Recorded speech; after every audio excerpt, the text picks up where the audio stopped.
The Colorado Buffaloes made one of the biggest transfer portal splashes in the entire portal, but will it pan out for them? Let's talk about it.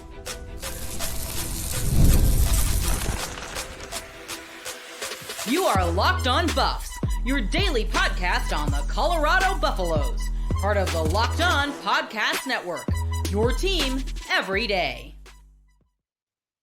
Welcome to Locked On Buffs. I am your host, Kevin Bohr. Today's episode is brought to you by our sponsors over at FanDuel. Right now, new customers get $200 in bonus bets when your first $5 bet wins. We are also brought to you by the Locked On Podcast Network. It's your team every day for free and available wherever you get your podcasts. So make sure to like, subscribe, and follow so we can keep our jobs. Joining me today is Luke Robinson of Locked On Bama. Luke, I appreciate you for hopping on. It's not often that Colorado and Bama have any crossover, but this year we have a couple. So we are going to be talking about Jaheim Oatis. He was a guy who at one point was the number one player in the portal. I think a lot of people are still waiting for him to dip into that bag of potential and put it together. It looked like he was poised for that after a strong freshman season and didn't really, I won't say pan out the rest of the way, but it didn't work out as imagined the rest of the way. So let's sort of walk through the Jaheim Oatis experience. Let's talk about him as a recruit. What do you remember about Alabama landing him? What was the buzz around him and sort of what transpired since? Well, first of all, thanks for having me. Secondly, I love Jaheim Oatis. I loved him as a prospect, really. I thought he had some Terrence Cody vibes. I don't know if everybody's going to remember Terrence Cody. Sometimes I forget I'm much older than a lot of people that the other hosts that do Locked On. But Terrence Cody was back in 2009, so it wasn't that long ago. But Terrence Cody was an absolutely massive human being who, he was 350 pounds at his heaviest, and he could still dunk a basketball. It was kind of ridiculous. And Jaheim Oatis gives those kind of vibes. He's about 325, 6'5", just a monster human being from Mississippi. So he's played some good football. And I was really, really high on him, especially after his freshman year. I thought he played pretty well. Then his second year, still doing okay. Probably would have liked to have seen a little more progression. In his third year, when he's here with Kalen DeBoer, he starts out playing for Western Kentucky, makes 2 tackles, and then his playing time really dips, and then he doesn't play at all in the loss to Vanderbilt. Now, let me tell you how bad they did. Alabama lost to Vanderbilt after beating Georgia in one of the best games you'll ever see, and they lost to Vanderbilt. Again, they lost to Vanderbilt, and they didn't play him. If you weren't in that game, I think there was a clear message being sent from the coaching staff that, if you weren't on the injured list, like you're not part of our plans going forward. So I think I don't know if it was a lack of effort. I don't know what it was, but I know that they sort of got sideways to a degree. I think the writing was on the wall. And then Jaheim decided that he was going to redshirt and skip the rest of his senior year and transfer. Again, I think this kid has a ton of potential. I do think somebody's got to tap into it. It's not – I don't know that it's going to be super – he's going to be super self-motivated. And I think that, maybe Deion can reach him better than Kalen DeBoer could, or Kane Womack, the defensive coordinator. Maybe he can. And if he does, I think it's Katie bar the door. I think you're looking at an All-American. Honest to God, I really am high on his potential as long as somebody can get to it.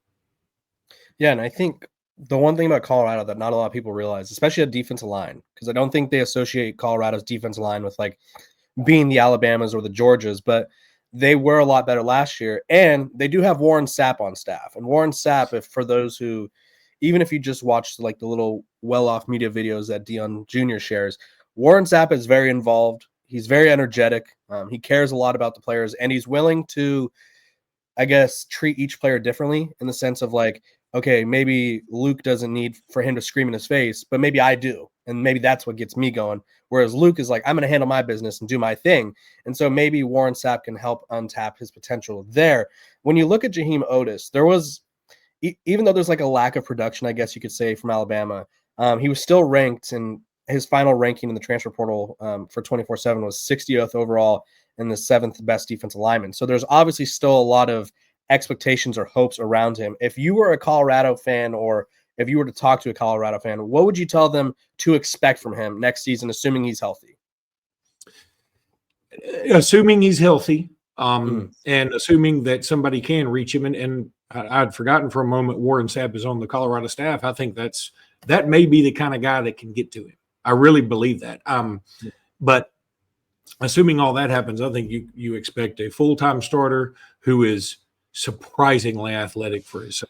I mean, he's just is really kind of freakish. Now, I mean, you see freaks all the time in D1 football now, but I mean, there are only so many Travis Hunters that you ever see, right? And Jaheim Oatis is one of those guys that if he puts it all together with his size, you're just like this. I mean, the physics don't work.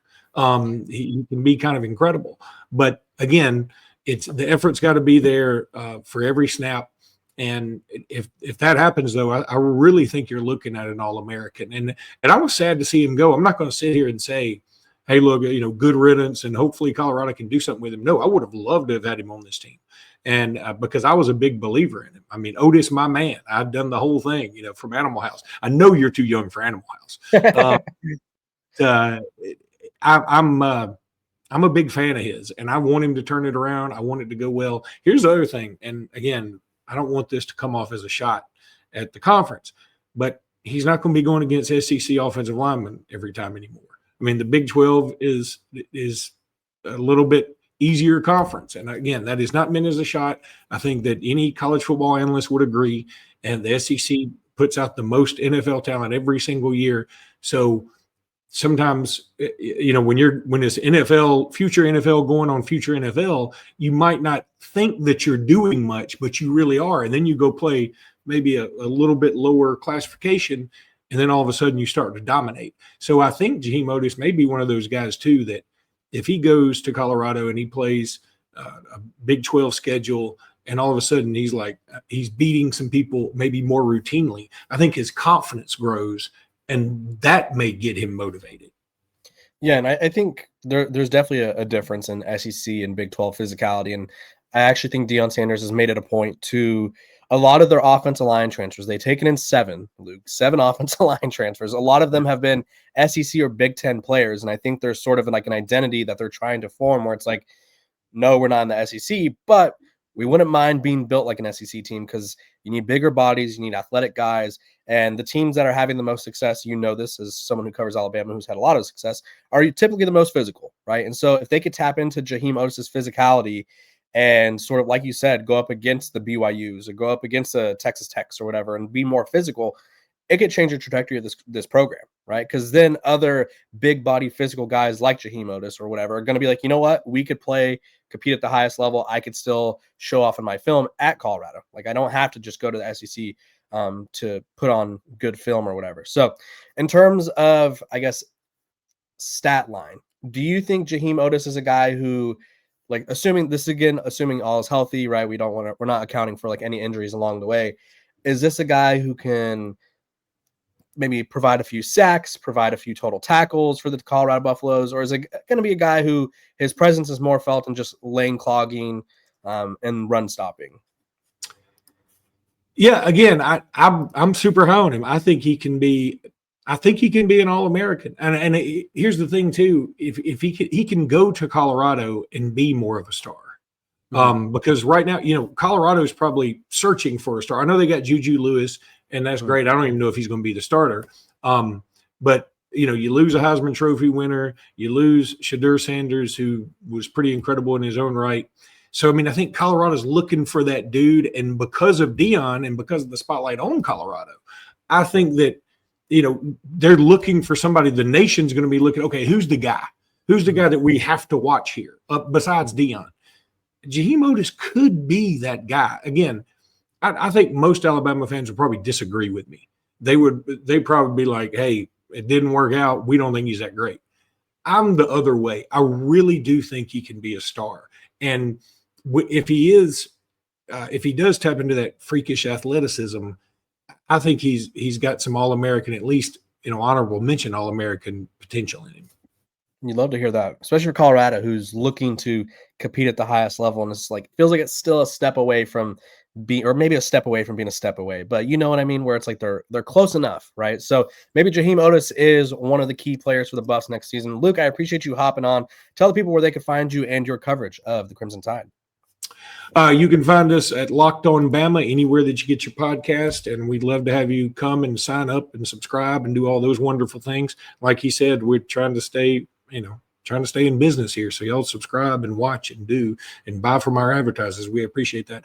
One quick thing before we go. I'm not sure how old you are, but have you ever seen the 1991 Blockbuster Bowl between Alabama and Colorado? I did see Terrence Cody without a shirt at the NFL Combine, though. I was old enough for that. Okay. I'm going to give you Colorado folks some advice. I know you lost this game, but it was a ton of fun. Darian Hagan was on the Colorado team. David Palmer, the Deuce for Alabama, one of the more incredible players you will ever see. And he had a punt return against Colorado that would just make your jaw drop. So I highly recommend all Colorado fans, even though you lost, go check out highlights from the 91 Blockbuster Bowl. And it was a fun game. And it's one of those that, Colorado had a bunch of dudes, Alabama had a bunch of dudes. There were no opt-outs, and it was a lot of fun to watch. Yeah. A lot of things of the past, right? No opting out, yep. Blockbuster, 1991, like all of that distant memories, right? But appreciate you hopping on, Luke. Everyone go do your homework because it does sound like fun. And when we come back, we're going to be talking about what Colorado needs to do in the transfer portal because I don't think they're done just yet.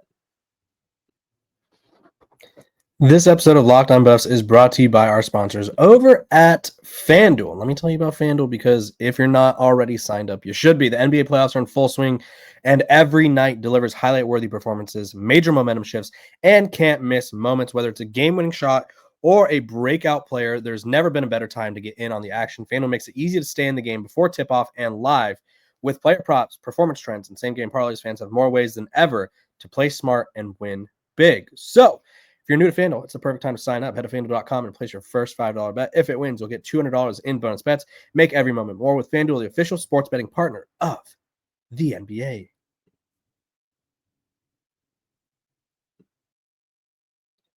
Welcome back to Locked On Buffs. Appreciate you guys for tuning in and making me your first listen of the day. We are free and available wherever you get your podcast. So you got to make sure to like, subscribe, and follow so that way I can keep my job and we can keep having some fun.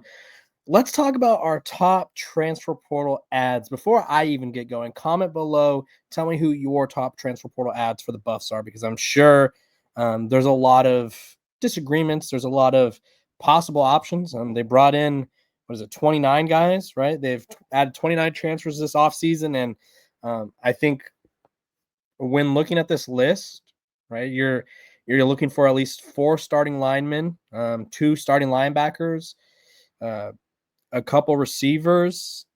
Like you're looking at, I would say a majority of these guys are going to be expected to start or expected to have major roles, right? This isn't a transfer portal class which there are some depth pieces, but it's a transfer portal class where it's like, okay, we need, let's say 15 of you to be starters, right? We need 12 to 16 of these guys to be starters. And so with that many portal additions, I'm going to run through my 5 that are my favorite in terms of what I think they'll bring to the table and what their potential are and what they've done already and why I like them.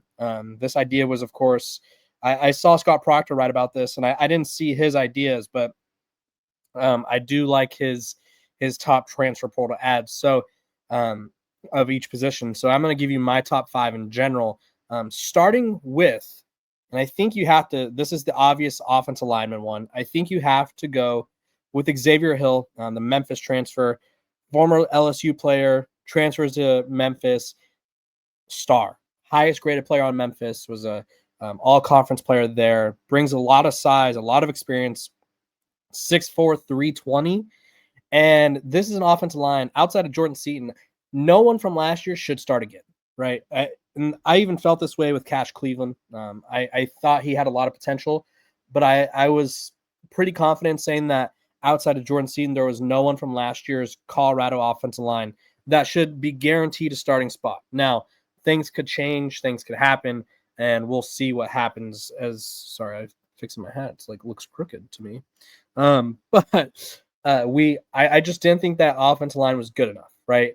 And I think Xavier Hill locks down one side of the line. You could put him next to Seton and just by all means run the ball down people's throats. You can pass protect a lot better than what they did last year, because at the end of the day, and this is why a lot of the Xavier Hill is one of my favorites. So he's number 5 for me, because the offensive line was so bad, right? Shedeur Sanders was sacked 94 times in 2 years. They keep throwing out all these rotations. They keep sort of hoping that stars will mask their flaws on the offensive line. And all of a sudden, it's like Shedeur's off to the NFL. Travis is off to the NFL.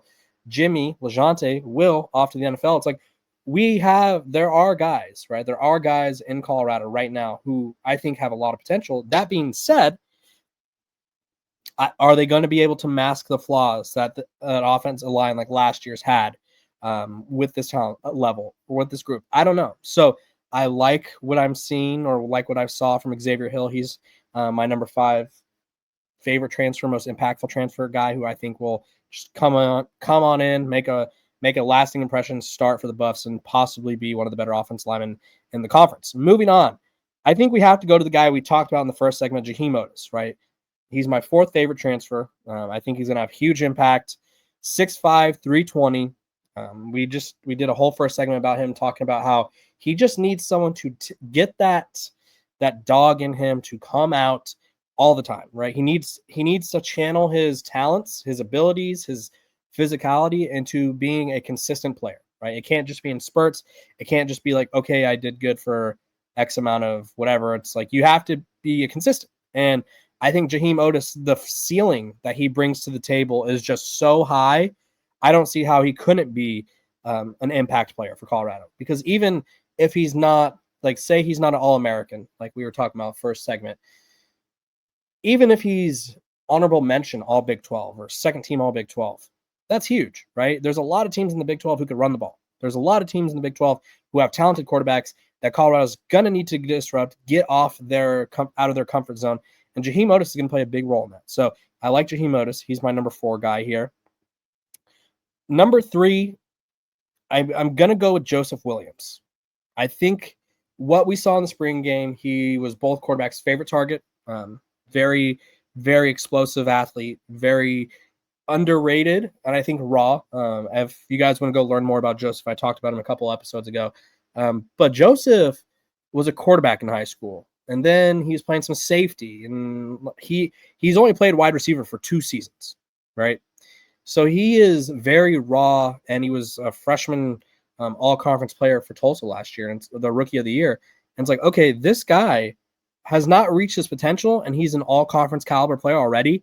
Imagine what he does with coaching, with better players around him, better system that highlights him. I think Joseph Williams is poised for a breakout year. And I'm going to stay at the wide receiver position for my next guy, because I'm really excited about Sincere Brown, 6'5", 190. I think a lot of people see 6'5", and they're like automatically assume he's going to be a jump ball guy, which he could be. But Sincere Brown and all of his tape was a yards after the catch monster, right? He's able to plant his foot, make a move, give a little shimmy here and there, and all of a sudden he's down the field. He's fast, he's big. And so I think having a guy of that size with Joseph Williams, with Omarion Miller, with Draylon Miller, I just feel like this wide receiver group is going to be a lot better than I would say most expect when you lose 4 NFL receivers.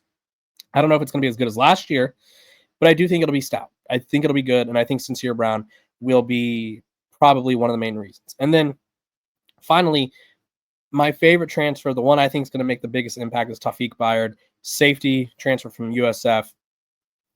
When Colorado played their spring game, there was so many people texting me about who Joseph Williams, of course, too, but Taufik were. They were like, who is this guy, right? He's blitzing. He's disruptive. He's helping in the run. He's loading the box. He's rushing the passer, right? I think he almost picked off Juju Lewis, if I'm not mistaken. He had the pass deflection. So I think Taufik is a safety that they can move all over.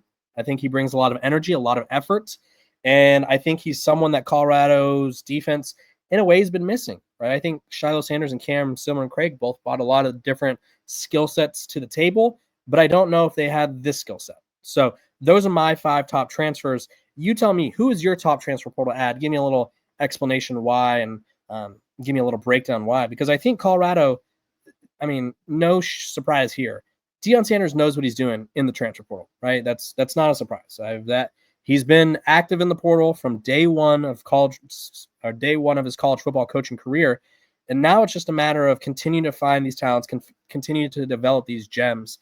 And we will see just how good of a class he brought in this year. When we come back, the Buffs are after a couple of 5-stars, and I think they'd be huge additions, obviously. So let's talk about who they are, what they bring to the table, and who the Buffs are competing with.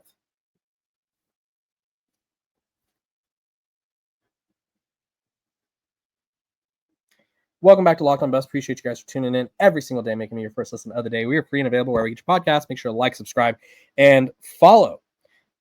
The Colorado Buffaloes are going after multiple 5-star recruits. I tweeted a poll the other day over at Locked On Buffs on X, and the question that I posed was, what position will Deion Sanders' next 5-star play? The options were wide receiver, running back, defensive line, or other. And an overwhelming amount of people voted wide receiver. 71% of the vote. Other came next, with one person saying they wish it was a linebacker, which, I mean, obviously need a linebacker. I think that's sort of the big issue that Colorado keeps running into, is like they keep losing both linebackers at a time. And it might happen again this year, right? I think Martavius French and Reginald Hughes are both up there in age, so we'll see how long they stick around. But as it stands right now, the Buffs are after 2 5-star recruits, and the first one, I think I think every class there's a recruit that Colorado is going full court press on, and I think they have to make this one. You have to go full court press as fast as you can for this guy. Cedarian Morgan, 5-star receiver, 6'4", 210, number 1 player in Alabama, number 2 wide receiver in the country, number 11 player. He has Bama, Auburn, Florida, Georgia, and Colorado all pushing for him. He's visited all of them, or will visit all of them. He has a visit to Georgia. He took a visit to Colorado on the 9th. He's got a visit to Georgia on the 30th. And then the month of June is going to be all visits to Florida, Auburn, Bama. So Alabama and Auburn are sort of the front runners. I think Colorado's they got a long ways to go in this recruitment, because obviously in-state guy, SEC roots. I mean, all the usual suspects are after him. So they need to make a Hail Mary. They need a LeJohntay Wester caliber Hail Mary to get this guy. He's compared to Savion Williams, who's a really drafted in this past the 2025 NFL draft. He participates in track and field, 2-time state qualifier in the high jump, was second in the high jump as a junior in the 6A championship. And then he's also runs the 100-meter and the 200-meter. So basketball also, 14 points per game, 13 rebounds, uses as athleticism. So this guy does a little bit of everything. Football-wise, he had 70 catches for 1,100 yards and 14 touchdowns. So, I mean, you need weapons around Juju Lewis. I don't always love bringing in new receivers every single portal class. I like bringing in 1 or 2, but a whole unit of them, I don't know about that. So getting a guy like Cedarian Morgan could be a difference maker for the Buffs. The next one that they're going after, this is a little ode to, I don't know, our former Pac-12 friends over at USC, right? He was committed to USC, backed off his pledge not too long ago. And Xavier Griffin, 5-star linebacker, 8th player in the country, number 1 linebacker, number 1 player in Georgia. Florida, Texas, Bama, Ohio State, Georgia are all after him, right? This is the position that people want Colorado to be better at. I think if there was a coach who I think fans were disappointed in or would love to see more from, it's Coach Hart, the linebackers coach. And I think landing a 5-star linebacker, obviously you have to develop him. Obviously he has to be good. But I think it would silence a lot of those critics. It would silence a lot of those doubters. And it's just one of those things where it's like, okay, what's the next solution? What's the next answer? And so Xavier Griffin, I mean, nearly 40 offers in 8 games this past year, 43 tackles, 6 sacks, had an injury, plays basketball too, 34 points in the game as a sophomore. In 2023, when he had a full season, 54 tackles, 15 sacks. So he's a pass rusher. He could do a little bit of everything. Colorado needs a pass rush. They need better linebackers. So we will see if Colorado lands either of these guys. I feel like if they had a chance with one of them, it'd be Cedarian Morgan, the wide receiver. I just feel like skill position players right now, if I'm a skill position player, I feel more confident playing for Deion Sanders in Colorado than I would as a linebacker, just because they haven't proven anything yet at that position, right? I think Nikhai Hill-Green, they got him an opportunity to go to Alabama. But other than that, linebackers sort of been a point of issue for the Buffs over the past couple of years. So let me know if you think they're going to land both, one, or none, and we'll sort of compare and contrast in the comment section. But either way, I appreciate you guys for tuning in, making Locked On Buffs your first listen of the day. We are free and available wherever you get your podcast. Make sure to like, subscribe, and follow, and I will see you guys tomorrow.